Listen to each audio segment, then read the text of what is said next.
Bienvenidos a un nuevo análisis a fondo.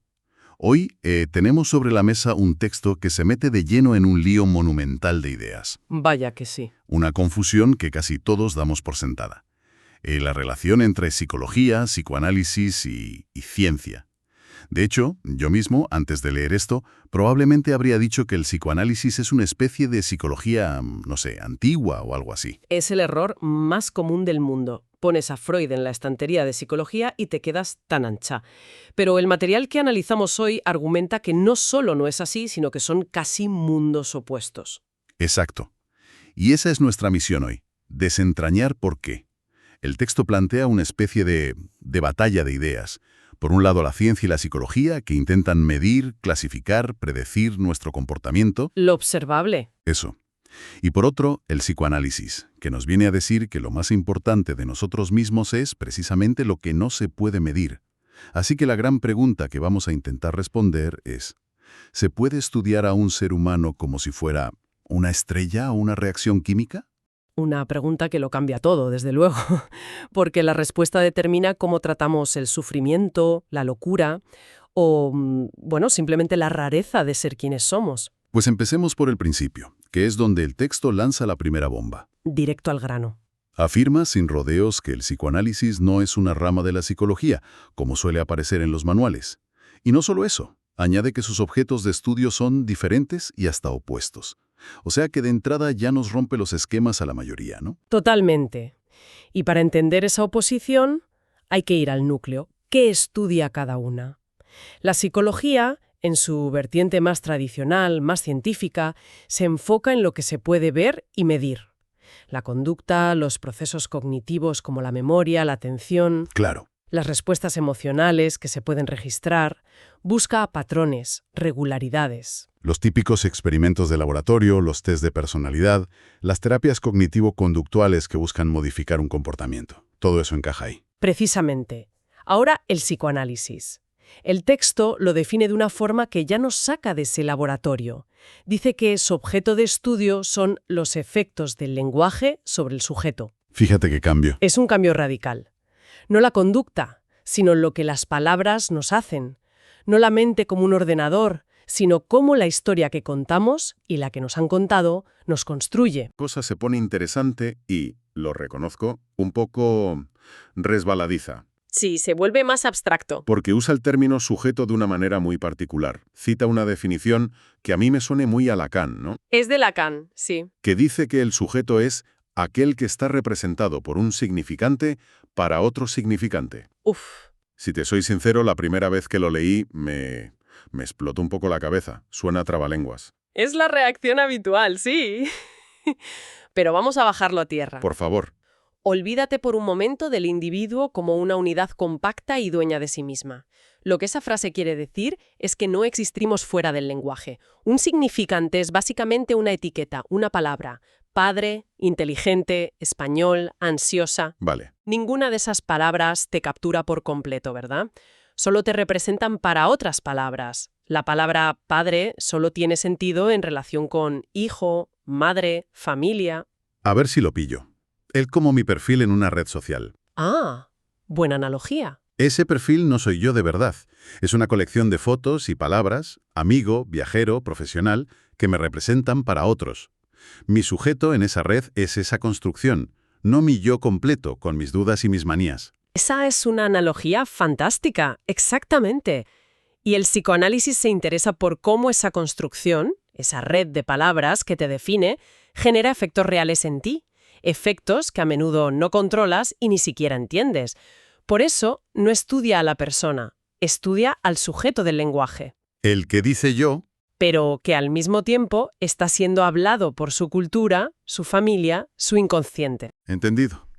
Y supongo que aquí es donde choca frontalmente con el tercer actor de esta historia, la ciencia. Porque ¿cómo metes algo tan escurridizo y personalísimo en un laboratorio? ¿No puedes? Y esa es la clave.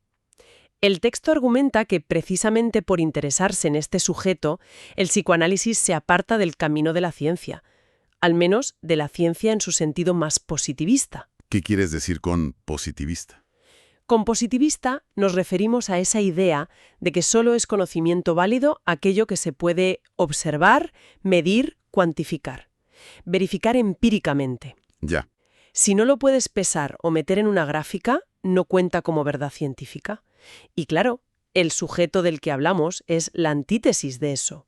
Es ambiguo, contradictorio, único. No hay dos iguales. Exacto. El texto lo llama una contradicción para la ciencia. Entonces, si la ciencia no puede estudiar a este sujeto, ¿qué hace con él? ¿Simplemente lo ignora? Básicamente, sí. La solución que ha encontrado la ciencia para estudiar al ser humano, según nos cuenta la fuente, es una maniobra de De reducción. reducción. Lo reduce a su organismo. En lugar de lidiar con la complejidad de tu historia, tus deseos o tus miedos, se centra en lo que sí puede medir. Tu cerebro, tus genes, tus hormonas. Es decir, si alguien tiene una depresión, la ciencia buscará la causa en un desequilibrio de serotonina. Por ejemplo, Si tiene ansiedad, en una amígdala hiperactiva. Busca una causalidad biológica, material. exacto. Y al hacer eso, el texto afirma que la ciencia desconoce que en él también existe una causalidad psíquica. Causalidad psíquica. Es decir, niega que la forma en que te hablaron tus padres, una palabra que te marcó en la infancia o un trauma olvidado, puedan ser una causa tan potente o más que un gen. La causalidad psíquica, que es el pan de cada día del psicoanálisis, no cabe en su modelo, así que la excluye del juego. Espera un momento, esto me parece una contradicción total. Ajá. La ciencia busca ser 100% objetiva y expulsa al sujeto de sus ecuaciones porque contamina los resultados. Pero, ¿quién hace la ciencia? ¿No son personas con sus propias ideas, obsesiones y prejuicios? ¿Cómo se come eso? Has dado en el clavo. Esa es precisamente la parábola brillante que el texto pone sobre la mesa. Por mucho que la ciencia intente crear un discurso puro y objetivo, no puede haber ciencia sin un sujeto que la haga. Claro. Son seres subjetivos con sus pasiones y sus puntos ciegos, los que deciden qué investigar, cómo interpretan los datos y qué teorías se ponen de moda. La ciencia, dice la fuente, siempre llevará esta marca del sujeto. O sea que la ciencia también tiene sus síntomas. Justo. El texto sugiere que la propia ciencia presenta manifestaciones sintomáticas de la presencia del sujeto. Las preguntas que una época se obsesiona por responder, los temas que se financian y los que no, todo eso no es un proceso neutral, refleja los deseos, miedos y valores de la cultura que la produce. Vale. Entonces, la ciencia aparta al sujeto porque no lo puede medir. Me pregunto, ¿ha hecho esto antes? Es una estrategia habitual de la ciencia cuando se enfrenta a algo que no entiende del todo. Totalmente. De hecho, el texto usa una metáfora potentísima para describirlo. La ciencia que silencia. La ciencia que silencia. La idea es que la ciencia, en su avance, ha ido callando sistemáticamente cosas que antes hablaban, que tenían un significado simbólico para nosotros. El texto da unos ejemplos que son geniales. El primero es el de los astros. Sí, antiguamente los astros hablaban. La gente miraba al cielo y las estrellas le decían su destino, su personalidad. Eso era la astrología. Pero llegó la astronomía, la ciencia y los silenció. Les quitó la palabra. ¿Ya? Una estrella ya no era un presagio, sino una bola de gas incandescente a millones de años luz, regida por la ley de la gravedad. La ciencia la describió, pero la calló. El segundo ejemplo es la naturaleza. Un trueno era la voz de un dios cabreado, una sequía era un castigo divino. La naturaleza nos hablaba constantemente. Y de nuevo llegó la ciencia, la física, la meteorología, la biología, y la silenció. El trueno ya no es la voz de Zeus, es una descarga eléctrica por una diferencia de potencial entre nubes. Se convirtió en un sistema de procesos impersonales, le quitamos el misterio y le pusimos una fórmula.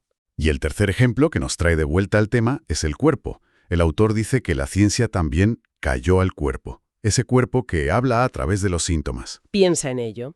Antes, un dolor de estómago inexplicable, una parálisis histérica o incluso una posesión demoníaca eran mensajes. El cuerpo hablaba de un sufrimiento moral, un pecado, una verdad oculta. Claro. Llegó la medicina moderna y lo silenció. Ahora un síntoma es un virus, una bacteria, un fallo genético. Le dimos una explicación biológica y dejamos de escuchar lo que intentaba decir. Es increíble. Ahora que lo dices, pienso en cómo seguimos usando ese lenguaje. Hablamos de luchar contra una enfermedad, de tener el corazón roto o un nudo en el estómago. Exacto. El lenguaje que usamos sobre el cuerpo sigue lleno de significado, aunque la medicina nos dé una explicación puramente biológica.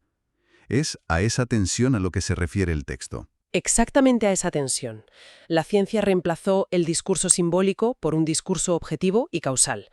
Los silenció al traducirlos a su propio idioma. Y después de este recorrido, el argumento llega a su punto culminante. La ciencia ha conseguido silenciar a los astros, a la naturaleza y en gran medida al cuerpo, pero se topa con un último escollo. Y es aquí donde todo encaja. El texto dice, pero el hombre es el único objeto de la ciencia que continúa hablando, que no se calla. Ahí está la diferencia fundamental. Puedes reducir una galaxia a sus componentes físicos, y la galaxia no va a protestar. Cierto. Pero cuando intentas reducir a un ser humano a sus componentes bioquímicos, esa persona te responde. Te cuenta su historia, se queja, interpreta su propio sufrimiento, te miente, sueña. Es el objeto de estudio que se revela, que te mira de vuelta y te pregunta, ¿y usted quién es para decirme lo que me pasa? Lo que nos devuelve directos al principio, a la psicología. La conclusión que se extrae es que la psicología, para ser aceptada en el club de las ciencias serias, se ve obligada a hacer lo mismo. Intenta callar al sujeto para poder hacerse un discurso científico. Intenta hacer con las personas lo que la astronomía hizo con las estrellas, convertirlas en objetos predecibles, mudos, despojados de su singularidad.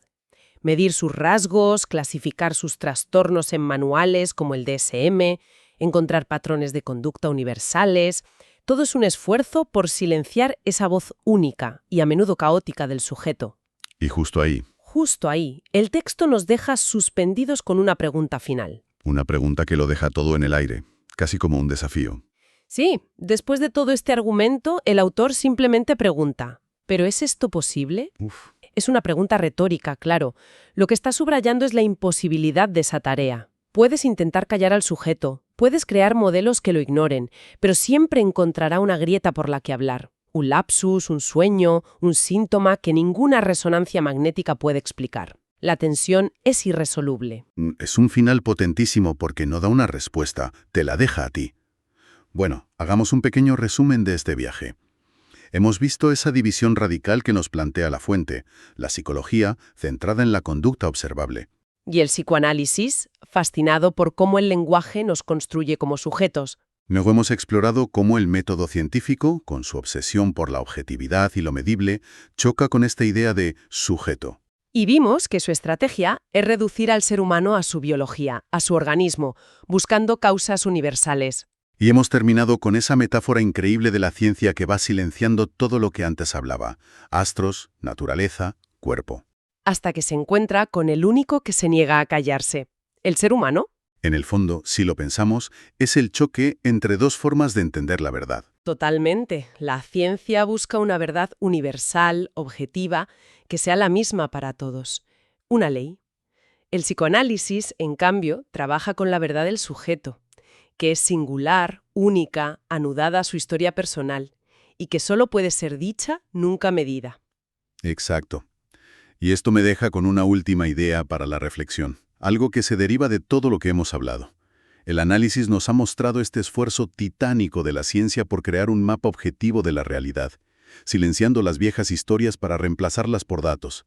Y ha funcionado con casi todo, menos con nosotros. Seguimos hablando. Seguimos contando nuestra historia. Seguimos necesitando un sentido. Desde luego. La ciencia es encontrar una verdad objetiva y medible, pero el ser humano es el único objeto de estudio que insiste en contar su propia versión de la verdad.